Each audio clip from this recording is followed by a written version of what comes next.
everyone. We are live yet again, and this will be my author's chat of the week. So I'm going to keep my eye out for my co-host. Kind of got a little distracted there, so didn't give him the heads up I needed to do. So that is on my end. So hopefully he'll see the notice that I have gone live and we are on. But until then, let me know how your day's going. What are you up to? What are you reading? We'll be talking a little bit more about writing books in between in just a moment. I see him on. Send him the invite. Hello! Hello, Katharine. How are you? Just got to switch. And my take on the Loch Ness Monster kind of allows Dino Rift in that corner of the universe to exist. Okay. Because I was thinking, I'm always a huge fan of shows like Primeval. I've always liked Back to the Future, time travel stuff. I kept the time travel aspects of everything not like hard sci-fi. It's very soft sci-fi. So it's easy for everyone to understand, okay, they've gotten thrown through a time rift and now they're in dinosaur times. Easy peasy. I love it. So I didn't want to get too technical because some people are like, oh, sci-fi, intimidating. And then you're always going to have that person that's like poking at the little chinks and being like, that's not probable. I'm like, okay. Yes. Yeah. Yes. You're not wrong. But... Yeah. And you know what? I come back at that with, okay, well, obviously everyone else accepts that a giant green rage monster can exist in a universe somewhere. So That's true. Yeah. It's all you just have to give them enough and make the world rich enough that people kind of believe it, or put aside the things that aren't exactly real. And I feel like that goes with any kind of fantasy or sci-fi, because you're talking about floating broomsticks. Okay, let's talk about that. It's probably not going to happen. Yeah. But if you put that aside and just enjoy the story, then you have lots of other stories, especially in the fantasy realm and sci-fi. Like do you cater yourself a little more sci-fi, or you were talking about cryptids a little earlier? So Yeah, so when it comes to the cryptids, though, I came at them from an angle that they could still exist in my sci-fi kind of genetics part of the world of my superhero spy stuff, because the way they get their abilities is all by genetics and splicing and really finding parts of DNA that can attach to our own and then become part of, like, the powers, essentially become part of us that way, rather than being bestowed with some kind of curse or, something like that. So like Bigfoot, I actually have is a failed World War II project. Okay. That just kind of modified the human gene the wrong way, and then they became too strong, and then they just decided that, well, humanity's kind of stupid, so we're just going to kind of live on our own. So, in hiding. I like the idea of having a very intellectual, smart Bigfoot, because usually, you have met, beast man versus, a man that has beast qualities. Right. Right.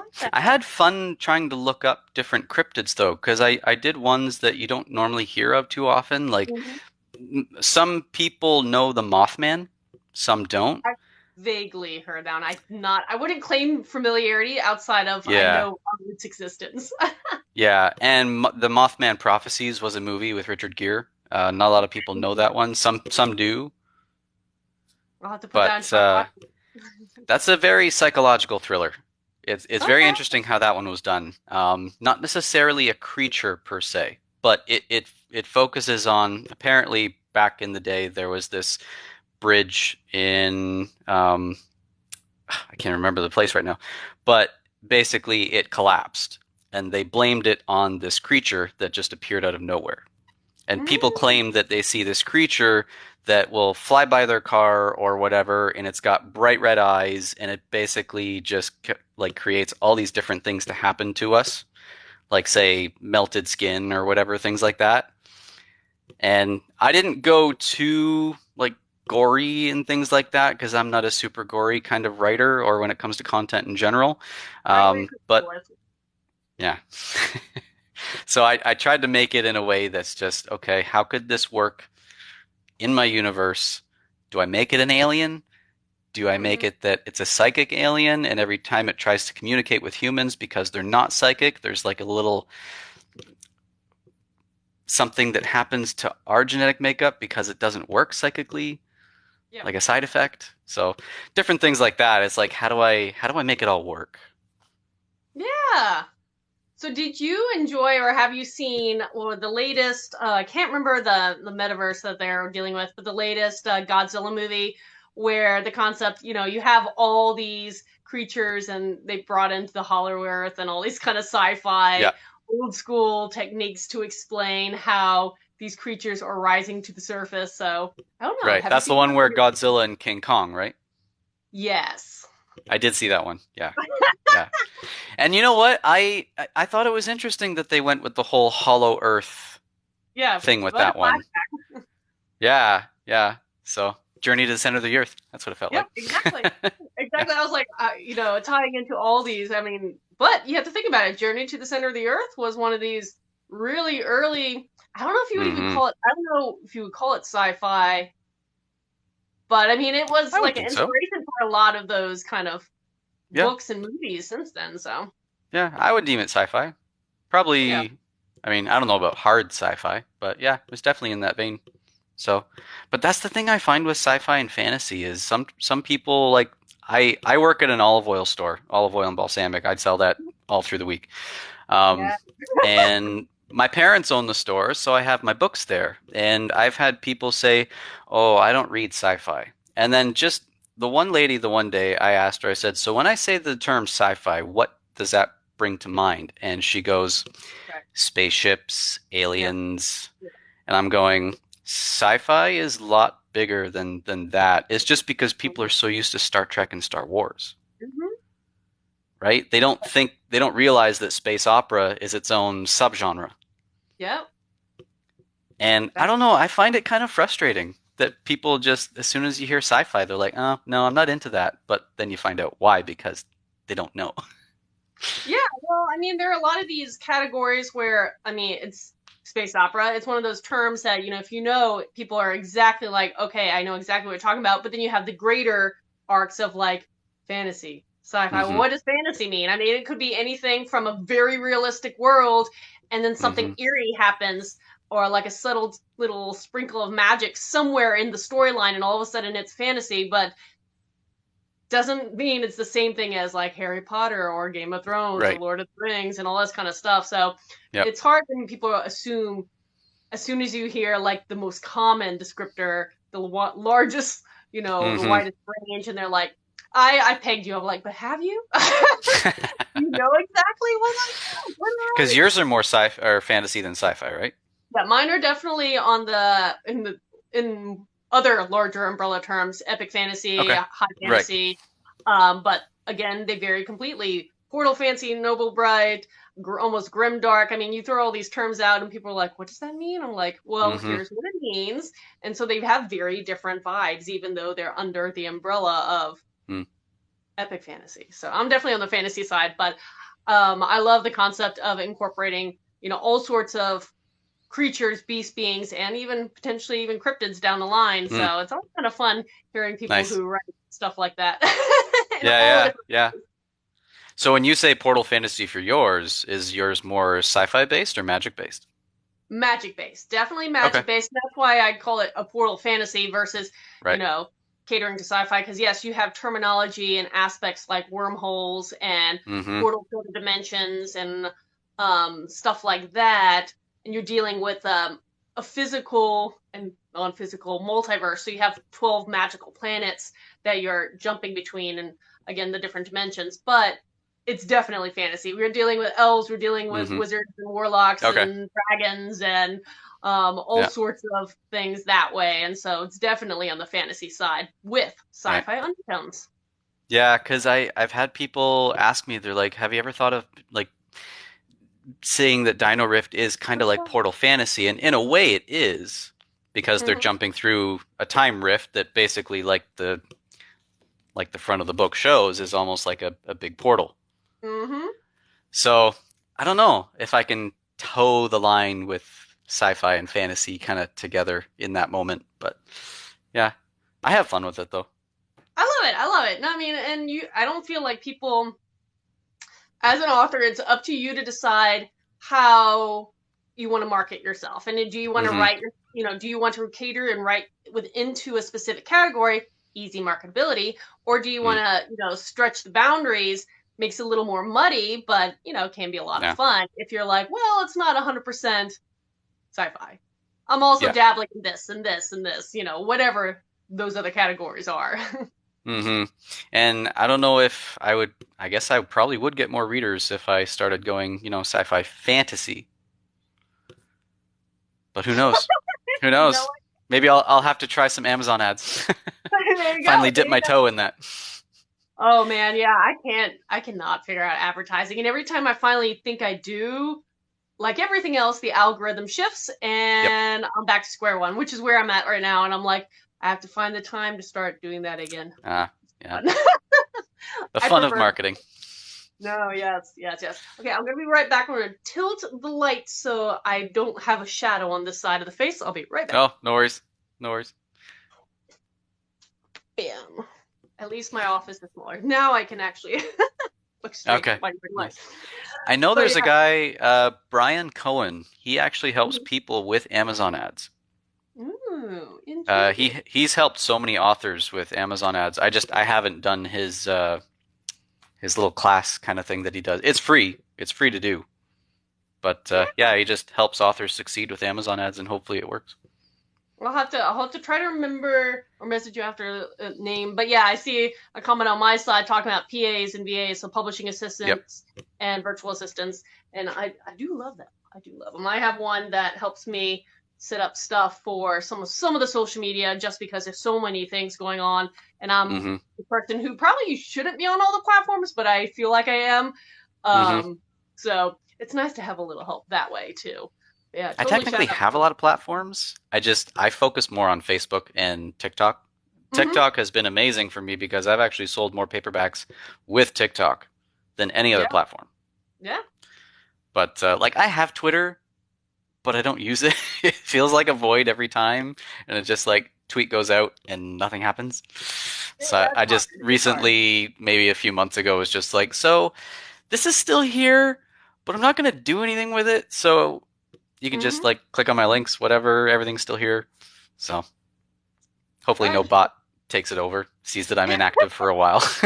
yeah, yeah. No, I mean the nice thing is repurposing, and this is just Mm, strategy of like coming up. And I know I see more and more authors doing it too, where we'll come up with videos on this platform because I love the editing software and all that kind of stuff, and mm. then repurpose it on other platforms, and it just helps you come up with content, Yeah. and then you're not spending all day doing that. But yeah, because there are so many authors out there that are unable to be a full time at the moment, which means Yep. kind of like you were saying, you have a day. I won't even call it a day job, another job.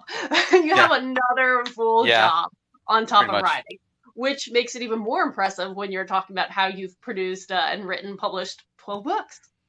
There have been slow days, and I take my laptop everywhere I go. I mean, I need my laptop for work anyways, because I do Mhm. the advertising and marketing for that too. But if there's ever a slow day, I open the laptop, I open my work in progress, and just keep going. So, Yeah. yeah. No, it's worked. I've been writing since I was a teenager. I was bullied a lot in high school, and that's kind of when Mhm. I started. Writing was my escape, and I've just kept up with it over the years. So, whenever I find time. Yeah, no, I mean that's always a smart way to go. I get caught up in the whole fact that I am trying to be full time author slash artist. Again, two jobs. But even point Mm, being is full time in that sense, and then I all of a sudden get into a project where I'm not writing new yeah. material. I'm actively either editing, producing, marketing, Mm, and then trying to keep up with the social media, and then trying to keep up with the yep. other, and then all of a It's a sudden I lot. blink, it's like when was the last time I've written something? I feel like I'm at that point right now. So I'm getting that itch to like starting hopefully tomorrow I can sit down in front of my computer and put new words on paper, not deal with Yep. old words, not deal with promoting what I have, but new words on paper. Yeah. I've been struggling as of late. When I released Sorecore Salvation, I put so much pressure on myself. Hmm. for that, just on myself and on it as a book, because Dino Riff for me has been my best book yet when it comes to Hmm. sales and everything and feedback. And I thought Soracore was just going to be great and blow Dino Rift out of the water. Now it's done well. Don't get me wrong. I thought there was going to be more, and so now I've kind of, I don't know. I feel like it's been my opus, so to speak, and I feel like I can't do anything better. I kind of have to get over that hump and just get back to just write it, Yep. just Yep. get it down on paper. And So one of the rules of thumb is like one of the best ways to sell your latest book is to put up the next book, right, because especially if you write in series, which sounds like you do to with a couple of them. yep, But yeah, if you do that, then I feel like the first book of the series is always going to be the best selling because people want to start with book one mm-hmm, and then you move through that way. So no matter if book three is going to be your best book, mm-hmm, book one probably, if you look at the not demographics, statistics, it should be theoretically your bestseller because most people are going to try to start with one, yeah, even if it's not the best one in the series. Which hopefully each book you put out is better, but it's hard. yeah, yeah. It's all subjective, right? Yeah, exactly. People always say, "Oh, you know, your books must be good," and I'm like, "Well, it is subjective to each reader whether it's good or not." Yeah, everybody has a different taste, a Yeah, dramatically drastic different taste. yeah. I've been trying to basically what I do is I write my chapter by chapter, and then I send each individual chapter to some alpha readers. Hmm. So it's kind of like their, TV episode of the week, so to speak. Oh, And what's been awesome just for the feedback from what I have done so far, I actually have 3 projects on the go in different I feel you. stages. Yeah, it's like as soon as one I get stuck, I'm like, oh well, hop to the next one. Um, one of them, she came back and she said, "Your fans are gonna love this because it's gonna take them back to a nostalgic point in Dino Riff because essentially one is a spin-off Hmm. and kind of a sequel spin-off to a degree. Because when it comes to these two of Dino Rift and Soracore, you've got the characters of Cameron and Vivian and their beginning and their end. But there are other characters within this corner of the universe that have more to give. So I'm kind of going that direction. But yeah, I there's a part in Dino Riff where basically riffs are going off all over the place. Like it's happening all throughout the world. Hmm. And I thought with this spin-off, the first chapter, I'm going to have this new character biking along, and all of a sudden the rifts start popping up just to show what else is happening around the world. Yeah. And then she's going to bike through one by accident.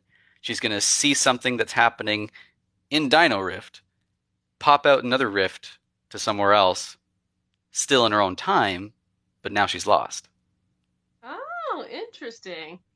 And then she comes across a widowed farmer, and he has a ranch, and he's basically taking in displaced dinosaurs to kind of fill the void from his wife that he lost.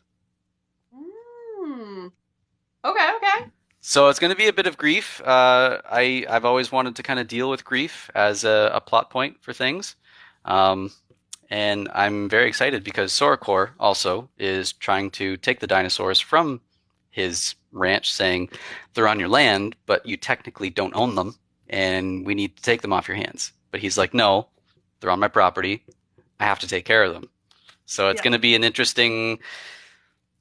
Yeah, there's a lot more to it, but I won't get into too many spoilers. No, yeah. Keep the readers interested in wanting Laura. more. Yeah. So I see a bunch of comments starting to pop up.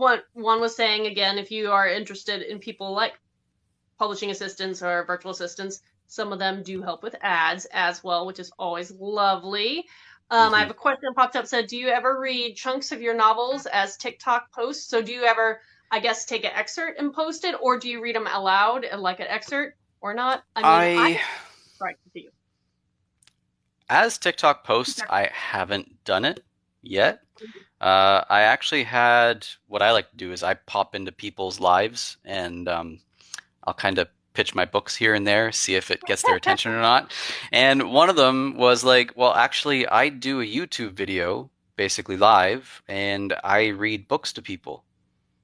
Oh, And she goes, "Could I read Dino Rift to all of my followers?" And I went, "Sure." Like, she's a model, she's an actress, she does a whole bunch of other stuff, and she's got this whole following on TikTok, Discord, all this stuff, cool. Twitch. And so basically once a week she'll come on and read Mhm. parts of Dino Rift live, um, on both YouTube and TikTok now, because she'll do it from her phone.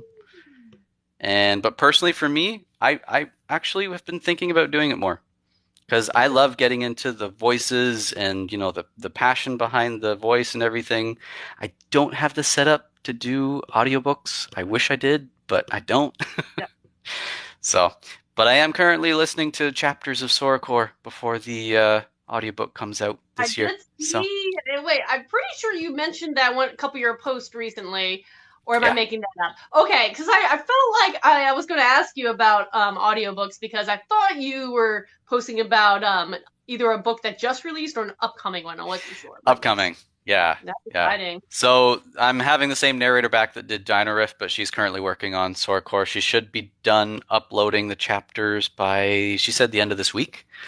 So I've listened up to a point, and then I'm able to listen to everything else. I haven't done the Ultimate Agent series as audiobooks. I've always wanted to do it myself, but I can't do a Russian accent because there are Russian characters in the book. I can say vodka, that's about it. Yeah, But yeah, so maybe one day. maybe one day. Well, that's the thing, and like if anybody who's chiming in who doesn't know, that is always an option. If you are an author, you have the option of recording your own Hmm. voice and uploading it. I would not do it myself, even though I No? know how I want the characters to sound like. It's Mm, because I don't know the sound editing, I don't have the equipment, right. and I want it to have that professional caliber to it. Plus, there's so many great voice actors out there Hmm. of all sorts that I've been enjoying working with a few for my series. Yeah, and so going back to that question, yeah, I've not really read for TikTok posts anything more than a few maybe lines. I'll maybe do them for a live, but something that's non-recordable because I don't want people to be able to hear the whole book and then not buy Right. it. Yeah, it's a Yeah. marketing strategy. Yeah. But yes, I don't mind doing a little excerpt here or there, pick some odd ones, or read maybe up through the first few chapters or something like that. Just again as a Hmm. big teaser, but then I'll leave it. But yeah, that's kind of And I'm where. always afraid to read too much, Yeah, right? Kind exactly. of like you said, because a book like Dino Rift, there's actually so much in it that is a spoiler. Hmm. It's Hmm. like, I don't want to do that. I can't remember how long ago I did it, but I basically dressed up as one of the characters, just like in a business suit. And one of the lines that he tells the characters before they all go through and get thrown through the time rift because they're kind of being disposed of, he comes up and he goes, "By the way, watch out for the bugs." And that's about it. Because prehistoric bugs can be pretty nasty. Yeah, okay, I can imagine that. I can imagine Yeah. that. I grew up watching the old, like the black and white, claymation old King Kong. And Yep. so, the giant insect scenes Yep. are always, intrigue me and are like that horrifying, that thing Yeah. from childhood, just remembering the. Well, imagine a millipede, but like 12 feet long. Yep, exactly. See? Yeah. Yeah. It gave him a Exactly. lot of my readers the heebie-jeebies. I would imagine. It's pretty much like an anaconda with what millipedes Yeah. 1,000 legs. We'll do that right. Yeah, pretty much. Pretty much. And I have one scene where the characters they've gone to sleep one night, and then two of them wake up and they realize that the third person's not there. Hmm. And then as that third person's waking up, she realizes she's being dragged. Oh And then she no! looks and hears the mandibles crimped around her foot and the Oh, millipedes dragging her back to its underground. Yeah. oh no! Oh no! That's Yeah. uncomfortable. No, I love that. So I absolutely love that. No, that's cool. So you have 12 books. Two are the Dino Rift duology, right? Is that yep. going to be a trilogy, or are you just stopping with the two? It's a duology because of the characters of Cam and Viv. Yeah, yeah. So start and end, but yeah, I wanted to do more in that corner of the universe because I had someone ask me to come up with a list of dinosaur books that are great for YA. And as I searched and searched and searched. Other than Dinotopia, which I also grew up on, Mm-hmm. there really isn't much. Yeah. So I figured, you know what? I might as well take this on and try to put more young adult books with time travel and dinosaurs. Because why not? Yeah. Yeah, and become the name that's known for that particular kind of Who niche. So knows? Who knows? Maybe. fantastic. That's fantastic. No, so you have two of the duology, but you have 12. So where the other 10 are all part of your Cryptid series, or where So exactly? the other 10 are basically the Ultimate Agent series because you've got the main 3 books here, but Hmm. then in this is technically 6 in 1. Oh, okay. So there's Fantastic. 6 different cryptids. You've got Bigfoot, Mothman, Loch Ness Monster, the Michigan Dogman. I did a Kraken because why not? Of course. And I also did a genetically altered Minotaur rather than Greek mythology. Because again, I Oh. wanted to fit in with all the other genetic Hmm. stuff and fun Hmm. stuff that I've done so far. So, and I do have one short story that's technically uh, Ultimate Agent Origins, which is just Okay. ebook, purely ebook, kind of to Yeah. start off everything. Um, I had it as that was actually an interesting project because the first time I wrote the third and final Ultimate Agent book, I had all these flashbacks. And I went, you Mm. know what? Too many flashbacks can be a bad thing. And I didn't want Yeah. to ruin the pace of everything. So I took all those flashbacks and I just put them in Origins. Nice. So you could read this whole series and then read the Origins, which kind of gives you a new nostalgic feel for the series. Or read it first off and then continue on. Oh, that's fun. That is definitely So, fun. yeah. Building out your multiverse, your universe, Yeah, or however kinda. you term The Born verse. I call it the Born verse for now. That's the only thing I can think it. of. Fantastic. That's fantastic. That's cool. I love that. I like it's always fascinating to me when authors write a bunch of works that fit them neatly into the same Hmm. universe in some way, shape, or form. And I know everybody's getting these fancy names for them, the Yep. Grishaverse for Yeah, that yeah. series, that writer, and now you're doing your Born verse and I stuff know, and like it needs some work. It needs that. some work. But like for me, I'm the opposite of that. Each of my series is totally different, Okay. um, which is a little nightmarish in the sense that you have to create all these realities and some again multiverse style realities Mm, and brand new rules, everything. And so sometimes it's nice when you dedicate and make such a rich universe that you stick with it hmm as long as possible. And people kind of, if they read your work, expect and kind of already know what to expect to an extent Right. what they're going to find in your work. So that's kind of, you know, makes But it easier. with your portal Mhm. books, you could link them all together. Theoretically, yes, that is true to an extent. To an extent, Okay. because this one is you can never see him, but the Guardian Speaker is an adult novella series, but it's based in and around. It's a Norse retelling, well, a retelling of Norse mythology. So Right. Yggdrasil, the Nine Realms. Because of that, that's almost going to be very hard to then relate to that one. But I Hmm. kind of teased in one of my books of my Portal Fantasy a little glimpse because there's a area in one of the realities where you have like almost peek throughs to other realities, Okay. and I kind of described one as one of the scenes from here. Okay.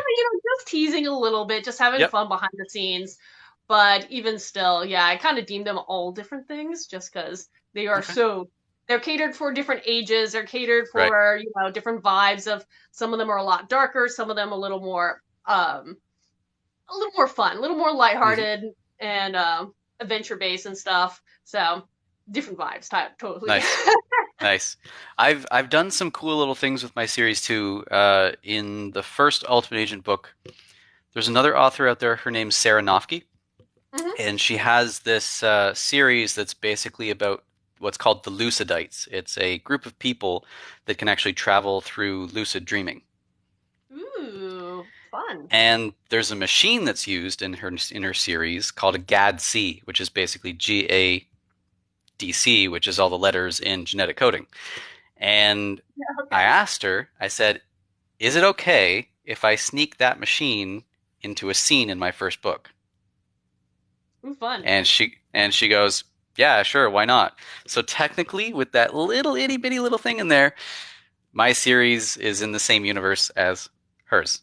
Kind of fun. I never thought about that as working with other authors and Yeah, incorporating maybe a little sneak something to kind of tie each other's work in, which yep, would be cool later on. Then if you ever like did a joint giveaway or something, you could yeah. almost consider it as this She's a extended much universe. bigger author than me. She's much well known, but yeah, You never know. One day again, you're carving out your niche for young adult for YA Dino sci-fi. yeah, So yeah. you never But know. even in the Michigan Dogman Files one that I did for the Helios Files was my first ever co-write. I had never done a Ooh, co-write before. I've never And it done was that. actually my editor that I always remembered her talking about this character called Thatcher and that he was a spy. And I Mm-hmm. thought, well, my characters are superhero spies. What if they cross paths in order to try to find the Michigan Dogman? And so we did that. And it was a ton of fun. Now she's finally, that was the first time anyone ever meets her character, ever. Mm-hmm. And then she went on to publish her own books. Ah. And now she has her character of Thatcher referring back to events that happened in Michigan Dogman Files. Ooh, So fun. it's so much fun. Yeah, I love doing stuff like that. I love that. I absolutely love that. Yeah, no, I've never worked with, I've never done co-writing before, Mm. but I also know I'm kind of a control freak. So Yeah, I don't know how comfortable I would be allowing someone else to write sections of a story that okay. I would want. Yeah, no, totally I get know, it. I Totally know get that's it. bad, but it's true too because it's like I want to be able to tell my stories the way I want Yeah, them to be told, and that's yeah. hard. Was that hard for you to let someone else have that a level of control that maybe you weren't used to before? The thing I found with her, Rebecca Reed, she, being my editor, knew my characters as well as I did. So Okay, we good. kind of already had that mutual respect there. Hmm. Um, I'm always a team player too, and it was fairly easy for me to just look at it as a sandbox and be like, you know what? Let's let our characters play together and see what happens. See how many funny scenes we can come up with just the way their personalities clash, or different things Hmm. like that. Um, she, I love her to bits. She's awesome. So it was just very easy to say, hey, come on, just come play. That's cool. Yeah. So, so as you've recently released this relatively recently released your second Dino Rift, right? Yep. Back in Okay. November. So you're doing that. You're coming out with an audiobook. What else is coming up in the works, or is this the point where you're trying to get your motivation back from? It's hard. It's hard. You release a Yeah. book and you're excited about it, and you kind of want to, focus some Hey, love and Kale. attention on that, but then you still have to get yourself motivated to continue forward and write new stuff. Yeah, I constantly battle with imposter syndrome. So that's like my biggest villain at the moment. Mm-hmm. Just It's getting a over lot. myself, really. Yeah. But yeah, I've got the one I was talking about with the guy on the ranch and the kid that just goes biking through the rifts. I do have a title for that one, though it's not super public yet. I have Mm-hmm. another one I'm working on that is a alternate dimension spin-off from Dino Rift. Okay. There's a moment near the end of Dino Rift where a rift opens up and all of a sudden everyone sees like this android comes out of Ooh. nowhere, All right. and one of the evil guys gets tossed through the rift and the android kind of just and I love then it just blips out. And so then two characters look at each other and they go, what the heck was that? Like, was that another dimension? And so I've got this idea of this 7th century English woman that gets transported to an android-run dystopian future and ends up finding a time-displaced saber-toothed tiger and has to help the last faction of mankind take down the androids. Fun. Because with time travel, you can do anything.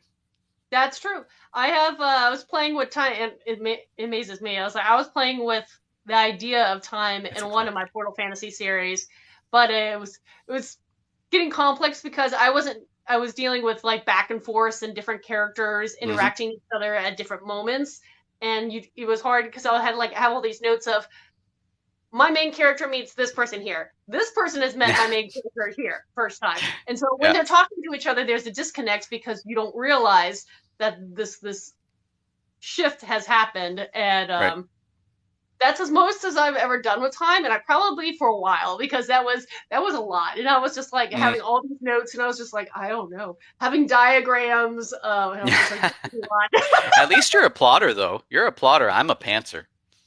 Hey, I mean, to each their own. Whatever works for you, amazing. Yeah, I have to at least have something plotted out wise, or else I'm going to get lost. Yeah, the poor characters would suffer more so than they usually do. The thing for me is I always know where I need to go, but I'll let the rest kind of just come naturally. Like, if I've always felt if I can surprise myself, hopefully it can surprise the reader too. Yeah. So there have been moments though where I've written a scene and it's like, say a character gets shot, and then you go, should it actually be the other character? And then you write it that way. And then you realize, no, it has to be that first character, and you go back and rewrite it again. Hey, so that's the behind the scenes stuff that goes on. It's pretty cool as the writing nerd part of it, but two, it's just you don't know how much back and forthing, how much, again, big sweeping editing to the minor details that goes on behind the scenes. Readers just pick up more or less the final project, and whatever. I just grabbed the Poppy Wars, so that's a new book I got this week. Nice. Nice. But yeah, just you don't know until you see the final product, what has gone into it. And how many do you change a lot of stuff in your writing? Are you pretty good about what you put down the first time? As for the most part, I mean, there's always going to be edits and changes, but for the most part, kind of standardized. I think the biggest change I've made to a book was I had finished Soracor. And honestly, I wrote the last chapter and I was grinning like a child because it was just like, I thought it was the best thing I'd ever written.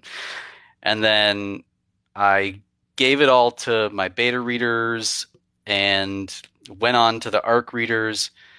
Before it actually got sent out to the ARC readers, though, I ended up writing a final secret chapter. So no one, not even my beta readers, had read it until it was released. And I felt like it was just something that if you're a diehard fan of my books, if you get to that final chapter and you realize why this character is here right now, then you go, it was kind of like an Iron Man when Nick Fury shows up. Kind of a chapter like that. Okay.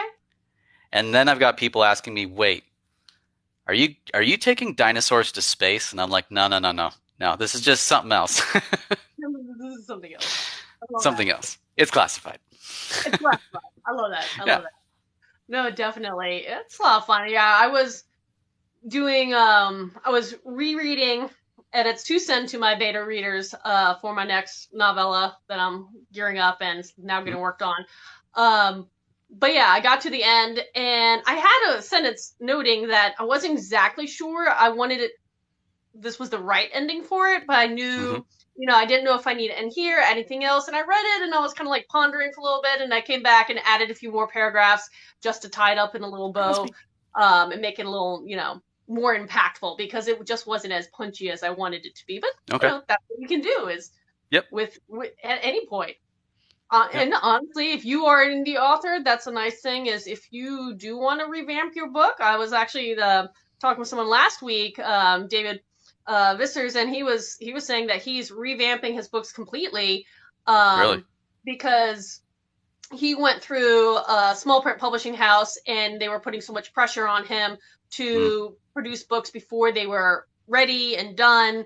And he was like, honestly, I wanted to add another third to this particular book, so I'm going to do it. I'm going to, he backed away from them and he's re-releasing them as indie, and he's going to make them the way he wants to make them, which is, you're right as an author to do. Make it as good as you want. Definitely.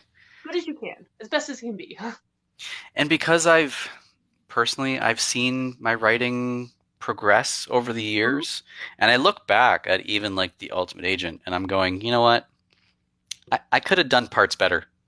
Yep. So I'm toying with the idea of going back and just adding in, a little more flair to the dialogue or something like that. what do you call it? Version 2? You know, when you Yeah, yeah, re-release second something, edition. a second Yeah, edition. Thank you. I was like, I've that's not okay. done that yet, but yeah, a Yeah, second edition, and just say, here you go, because then you're also being true to the people saying, hey, if you read first edition, just know this one has changed up, yeah, so other people may never read the first edition again, which makes them yeah, collectible, theoretically. yeah. True, true. Yeah. Would it be worth something even though it's Derek Borne? I don't know. You never know. You never Never know. know. In the future, it may change. It may change. But yeah, no, it is pretty cool. So as an author, what are your big high end goals? What would you feel like you would say, I feel like this was a big achievement or one of your dream goals as an author? I mean, I hear there are some standardized ones, but I've heard some obscure ones too. So what would you say would be a big dream? It doesn't have to be the only one, but a big dream for you. More than one person has said that Dino Rift needs to be either made into a movie or a limited series. Oh, see, there you go. And I feel like that would just be an incredible. I wouldn't even know what to think or do if that ever happened. I feel like I would just be like, do I want it to happen or do I not want it to happen? Because Sure. obviously, anything that translates over to movies and TV, stuff gets lost, stuff gets Mhm. changed. And like you said about, wanting control, that would be me. Yeah, another one of my readers says we need a musical. Ooh, there you go. That would be pretty entertaining. I actually love musicals, but Yeah, me too. that would be neat. Yeah, no, I mean, I think that's one thing that I think a lot of authors would like. Not everyone actually, but a lot of authors would love to see it turn some kind of cinematic form, some kind of Mm, visual place that people can enjoy it. Because as much as I hate to say it, not everybody reads. true, And it just is true. able to tell your story to a new group of people or tell it to the same group in just a different way, which Yep. is kind of neat too. So I mean, kind of like you, I would jump and up and down, kind of make sure this is real life, give myself a hint, and then Yeah. but I would really want to think about who's making an offer, what platform it's going on. Does it match well? Because some places my books would fit better than others in my mind, and Mm, I would want them to be best represented. That yeah. control thing. Even with like if you ever watched the Camp Cretaceous that's on Netflix, I have not watched that one yet. Have not watched that one yet. it's technically Jurassic Park canon. And Ooh, I've always thought if Dino Rift was done in that kind of medium, even with animation, I feel like it would really work. Because there's scenes where rifts are popping up all over the place, and just to get that in the graphics of everything, hi mhm. Debbie, I feel like that would be a great way to get it to other people too. Um, Yeah, but even with I said earlier about jumping into people's TikTok lives to kind of here's my book if you're interested kind of thing. I've had a lot of people say I don't read sci-fi, but I watch sci-fi. that's true.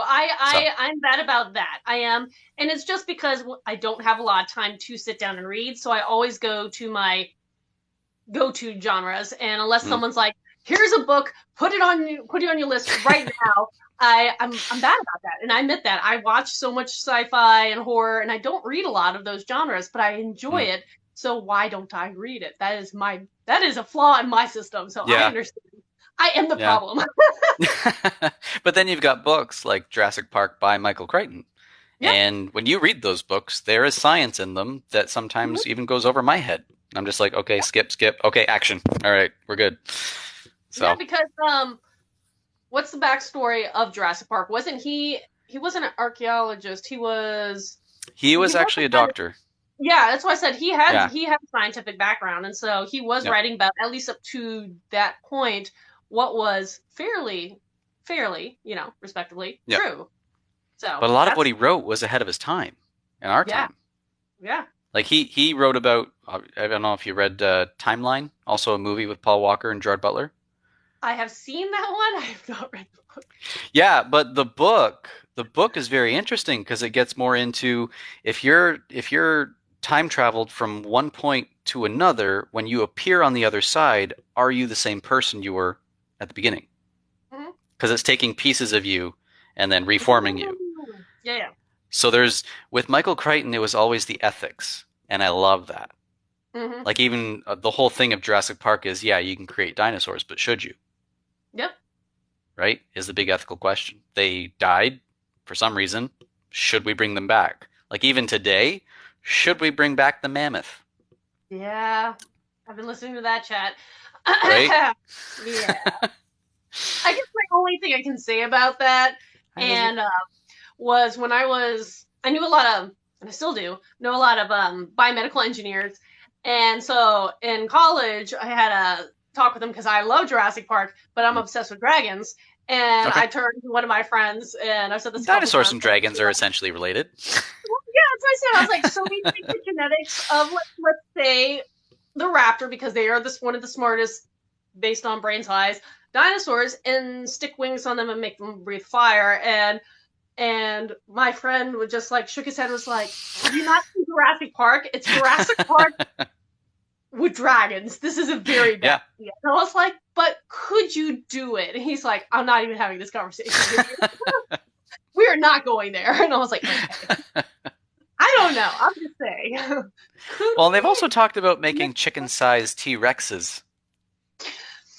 So, I don't know which one. I don't know how I feel about it. The least smart, because I don't know if I don't think the T-Rex was that brilliant. So it might not be that different, honestly. Maybe. I mean, the raptors were supposed to be essentially the size of a turkey. Yeah, depending on the raptor breed, I think the biggest one, the Utah raptor, is was like 8 foot 9 feet. But outside of that, velociraptors were pretty tiny. They're like house dog size. It was. I actually in Sorecore Salvation, I have velociraptors, and I have the one character of Cam look at them and go, "Oh, look, it's the anatomically correct velociraptors." That's about right. Yeah. Little dig on Jurassic Park. No. Love it. Yeah. No. My big achievement that I've announced this week is the fact that, and this is one of those things that's just kind of those surreal moments as an author, is that my Portal series is actually being turned into an augmented reality game. So people will be able to jump into different realities and different worlds and play with the creatures and magic and all that kind of stuff. So it's one of those things, during something like your story, I could see that as well as the rift jumping, dealing with dinosaurs, and then dealing with these genetically modified cryptids, and then going, elsewhere into your android reality, potentially reality. Yeah. Yeah. I'm excited for the one with androids too, because as you said, you're a fan of Broadway and stuff. It's going to have some elements of Phantom of the Opera in there. Not that it's a musical, but just little elements here and there. Hi, Angelina. That is always just that classic. I don't know. I'm biased, but it's one of my favorites. So. Yeah, me too. I sing it all the time. Again, haven't read the books. See, I need to read more books. I need to schedule my time better. Yeah, my wife just read the book, and she said it's very different from the actual movie and play. Yeah, so. No, I'm actually. I should put that on my to-read list too. But yeah. Who knew? Okay, so we are actually rounding the end of the hour, because hours always go so fast. That's true. So wow. With that said, I always like to make sure I ask you, because I do try to repurpose this on YouTube at a later date, shortly thereafter. Where can people find you outside of Book Talk? Are you on other socials? You mentioned Facebook earlier. Are you? Yeah. Do you have a website? Where can people find you, and where can people find your books? So on Facebook, I do have a readers group called The Ultimate Agency, which is actually the agency in my Ultimate Agent book, just because I figure everyone can be like a secret agent, special agent.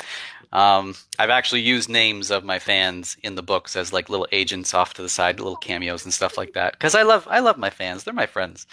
I do have my website, www.derekborne.weebly.com, because I haven't paid for a full site yet. I am on Amazon. All my books are on there. The Sorecore audiobook should be out hopefully in the next couple of months. We'll see. Other than that, again, Twitter for me is a void, so don't go there. Other than that, TikTok, I'm always throwing spaghetti at the wall, seeing what sticks to TikTok, and just having a blast, having fun with it. So. Perfect. Yeah. And you're exclusive to Zon at the moment, because that's where I am. Okay. Dino Rift and Soracore are technically wide. The rest Oh, of my other series is just Zon. So gotcha.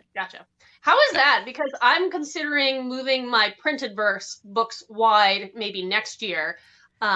Keep the ebooks right now, KU, for the moment. We'll see. But I don't know. I I was just don't make curious. a lot on wide. Okay, you do? Amazon is still the majority of where my sales come from, Yeah. just because wide is so wide that not everyone knows to go to the other sites yet. Mm-hmm. I'm still working on that. Just marketing with Amazon sometimes feels like a lot, but then if you start marketing to other, I'm also on Barnes and Noble and this and Kobo, it does seem like a lot and it's a bit overwhelming. So I'm working on it. So I have a question that slid in and popped up and said, have not read your books, essentially. So I wasn't sure which one it's going for. So let's do both. He was asking for a first book. So pitch your first book, explain it, and I'll do my first books of my series. You do your first books of your series. All right. So for the Ultimate Agent, Devin Bertrand is just a regular civilian that gets caught up in the spy world, is given superpowers genetically because the bad guys have the same thing. So it's a bit of an arms race for superpowers to see who can take down the bad guy. Yay! Fantastic. There's also like fancy James Bond style gadgets and stuff like that. So like teleportation devices. Where's my wrist? I love James Bond. I love that spy stuff. And the easiest way to describe Dino Rift is two Utah teens get trapped in dinosaur times, have to find their way back home. Meanwhile, an evil corporation is pulling dinosaurs into the present for nefarious purposes. Dun dun dun. Your voice change for that one is like great. It's just like that perfect pitch. Well, for me, I have 3 completely different series, so I guess I have to quickly touch on them. But they vary from young adult, new adult, and adult. My young adult is called Jed Chronicles, starts with the 12 tasks. And this is a portal fantasy, so a magical multiverse, 12 magical worlds, multiple dimensions. It's a little bit of a portals are awesome. Portals are awesome. I love portals. A little free for all kind of magical entities, and it does have Chosen One vibes, very quest based, and that's the one that's being turned into the game right now. It's weird. It is so cool. It feels right. I have a 4-book series. That's my only complete series called the Incarn Saga. It starts with the Sara's Claws, the Lady in the Blue, and that's a war shifter series. So, kingdom on the verge of war. Humans and shapeshifters have to decide if they can unite and put aside their differences in order to defend the kingdom against a greater threat. And then my final series is aimed at adults. It's my darkest one. Dabbles with the grimdark level. And it is a twisted retelling on Norse mythology. So Yggdrasil, the World Tree, the 9 realms, and I start with some very obscure myth and go from there. But talking about audiobooks, the 12 Tasks is recently an audiobook. The first 3 of my Viking series are also audiobooks right now, and Asara's Claws will hopefully release as an audiobook later on this year. And continuing to release stuff going forward for all of them. For audiobook listeners. That was my pitch. You've really got the mirrored pointing down pat. Oh yeah, I've done this so many times, I can almost do it blind. If I sit too far to the side, then it's going to mess up everything. I have to sit right in the active spot. But highly recommend for every author out there to get a reverse poster if you do a lot of live. Yes. Because then you don't have to Good inverse idea. anything, and I can just do this. Though sometimes it's nice since my novella series is so dark to actually be able to hold up a book on occasion and be like, here's what it looks like. It's nice. My 4-book bundle. But yeah, so that's kind of cool. Let me see. I'm making sure I covered everything for you. Oh, yes. And one other thing I did want to ask before we get, toward the end of our time is that is there anything that you want to talk about that we haven't covered, or you want other people to know, potentially, like potential new readers to know about you, your work, that we didn't talk about or touch base on? I guess from the books that I write, I like to write the books I wish I had when I was a kid. And especially ones like Dino Rift. Like I've loved dinosaurs since I was little, and when it comes to those books, it was sheer joy just writing them. Mm-hmm. It's just the kind of series that the whole family can enjoy. Even the superhero ones, it's good for all ages. And I yeah, I mean, there's still obviously the villains, and the hero doesn't always win and stuff like that. But at the end of the day, you feel refreshed. And I feel like more content needs to kind of be that way because there's a lot of negativity in the world right now. So I'm always trying to write things that can just actually put a smile on people's faces. So I love that. I love that. And yeah, you're right, because I mean, I thankfully, and I do not advise it, am putting out 2 book series simultaneously. So one is the darker side, the more depressive side yeah, of fantasy. The other one, hopefully people are entertained as much as they get caught up in the story and the struggles. Yes, you're gonna have struggles, you're gonna have the little heartbreak and all that kind of stuff. But I hope this series is just, just that feel good overall, kind of series. So I get that. Yeah. I totally understand that. And it's nice to hear someone that wants to write stories that, like you said, put a smile on someone else's face. Yeah. The other fun thing, sorry, I was just going to say, the other fun thing with the Dino Riff series is I have 2 friends. One did sketches for the first book. One did sketches for the second book because I couldn't get the first one back. But every dinosaur that they come by, they actually get to see what the dinosaur looks like. That is fantastic. I love that. And it's kind of like a journal in a way, because there is a character in the series that actually has a journal that he's given to his daughter. And yeah, because I mean, describing dinosaurs with words, you can only do so much.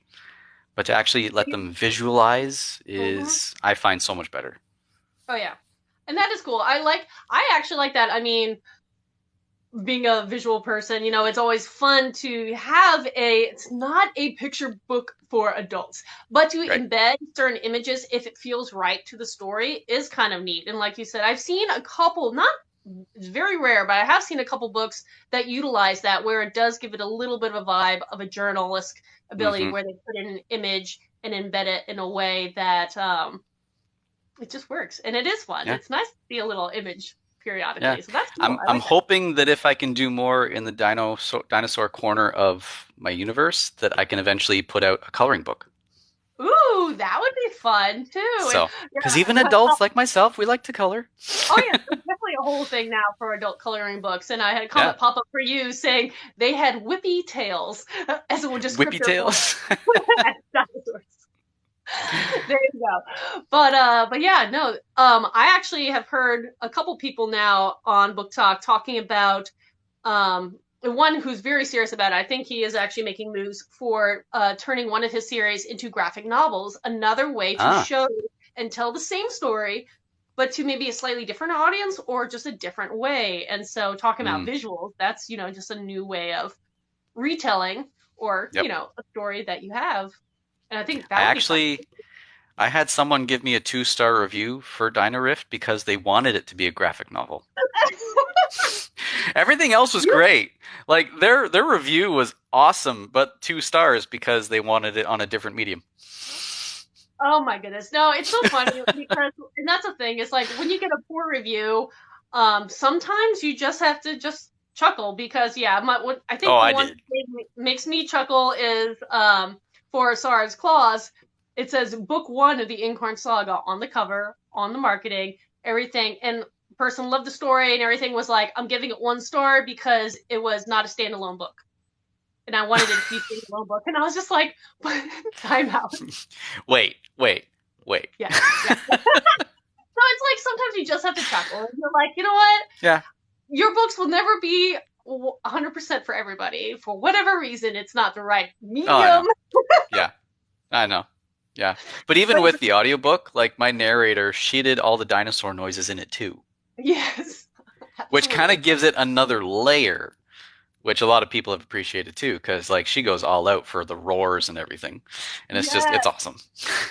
I love it. And that's the fun thing. It's like, I will never, I have not been an audiobook listener up until trying to convert my stuff. And, but it's very entertaining. And now I get it because it does give it, hearing different voices or hearing, sound effects or hearing, so, it's just different. I like it. Brings it to life in new ways. So there's, in Sorecore, actually right on the cover, is a dodo bird. Ooh, dodo. So it is a fairly big character in the book. I named it Frodo, but with a PH because trademark. And there are Lord of the Rings references are made. But the thing when I was doing my research was apparently dodos were supposed to sound almost like a pigeon, but a different version of instead of a coo, coo, it's more of a doo, doo, like that, Interesting. more emphasizing the D. So when my narrator Isabella Tugman was doing this book, she's doing all the doo, doo, doos as well. And it's just, when I was listening to the chapters, I went, okay, Frodo is going to steal more hearts in audiobook format. Aw, there you go. So what you need to do is a book bundle giveaway, and you find a plushy dodo to go with your book. And I tried finding one, and I couldn't. Dodos need more love. Yeah, they do. They do. And actually through research too. Yeah. I found that they're supposed to be more intelligent than we give them credit for. Mm-hmm. Very true. You know, I'm never calling anyone a dodo ever again, because they actually were supposed to be fairly smart. Yeah, I don't know a lot about the actual dodo bird outside of the tragedy of within 100 years of discovery, we decimated it. That's the fact that sticks to me. I don't know anything about outside beyond flightless bird, know what they look like, and that one fact. But and then the fact that I saw them on what's the movie? Ice Age? Ice Age. Yep, that was the last time I think I saw a dodo reference. Very iconic one though. Yeah. No, it's interesting. I mean, that's the fun of being an author. You get to research everything, right? Mm-hmm. And when it came to dodo birds, it was just like you say. We came to the island of Mauritius, and they had no natural predators. And they used to bring pigs on ships. The rats were on the ships. Mm-hmm. Pigs eat everything. So they ate the eggs. They ate all that kind of stuff. Rats did the same thing. And then us were just like, oh, here's food. Just killed them and ate them all. And it's like, come on.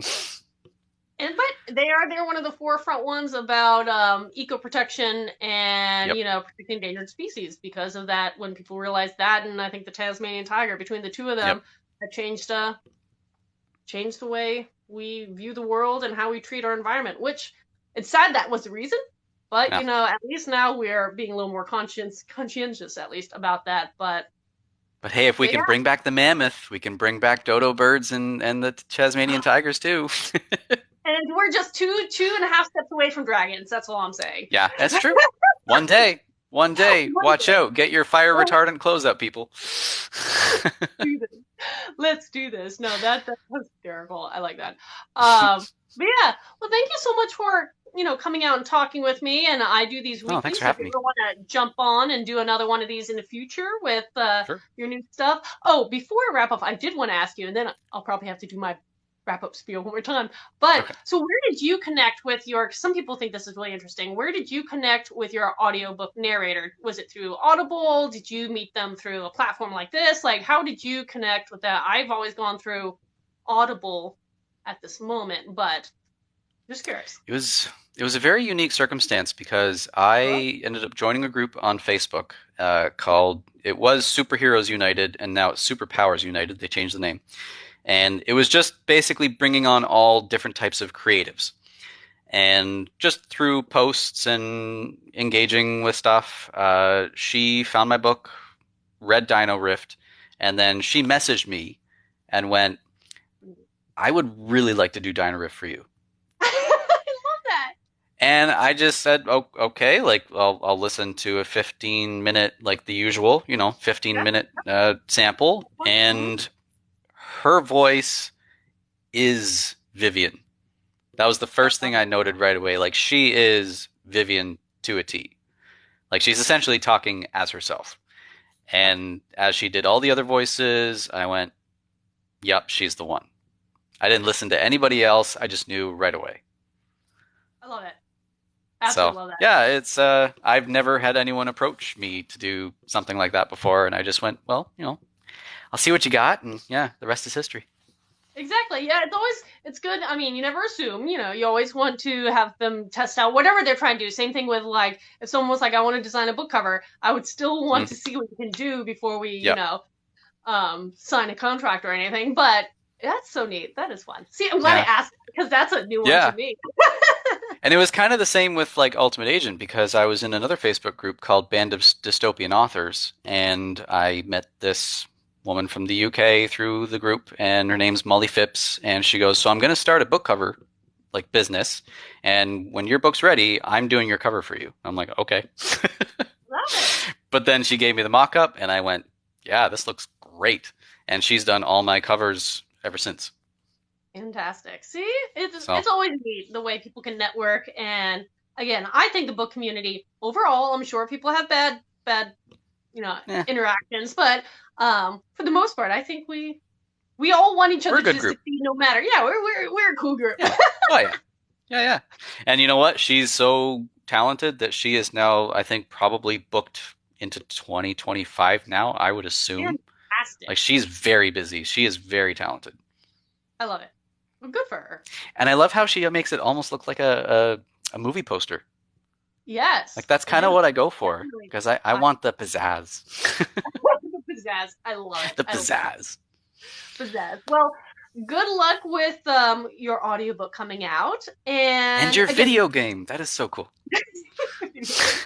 yeah, no, it's like my birthday was on Monday, and so that was my big announcement was Ah, happening. And I guess I will do my pitch for go for it. between now and April 10th. If for anybody who wants to sign up for the pre-launch package, and you get like exclusives, limited time items, and some stuff that only is going to be in this package, you can do that now between now and April 10th. Is it on Steam? It will be because it's a augmented reality. Think of a little bit like Pokemon Go. So it'll be Oh, on right, your okay. phone. You can play it on a desktop computer as well, but you get more engagement if you're playing on your phone because you can then engage with the world, or you can just play the gameplay and go through your quests. That is so So exciting. yeah, I mean, I Love know it. it's weird. It's weird. It's one of those things. It's like it's not real, but it is real. It's virtually real. Ha ha ha. Okay, sorry. Have you officially celebrated? Wait, what? Have you officially celebrated that it's happening? Like when you knew it was happening? Oh, I mean, I was waiting until it was like, the deal signed, everything, week announcement. So yeah, Okay, that's why I also paired it with my birthday because it was like, well, it's gotcha. already a big celebration. And so that's why it's an announcement, and it'll be released later on this year, but it'll be fun. Hopefully, I'm hoping people like it. Please like it. I'm sure they There's will. another I'm way sure you they'll can love it. experience my book, and this time you can be the hero of the book. So Exactly. yeah. Love it. Love it. Love it. Well, thank you. And again, if you ever want to do one of these again, just let me know. And I know we'll Definitely. be keeping in touch going forward. And I'm super excited about your work and hearing how they progress in your If I can claw role. my way out of my my writer slump. I know. I'm going to literally sit myself down, turn on a timer, and say, just write on the page. Just do it. Sorry, I was just given a big gift. Thank you, Yay! Blanca. Big gifts are fantastic. We love gifts. Oh, appreciate you. No, this has been fun. This is awesome. It's fun nerding out with people, Yeah. especially over books. Exactly. Well, thank you for everybody who's chimed in and joined us this week. And until next time, everybody, I'll go and try to get myself motivated to write. You can do it. I believe in you. You can do it. But All right. thank you, everyone. Bye. Bye.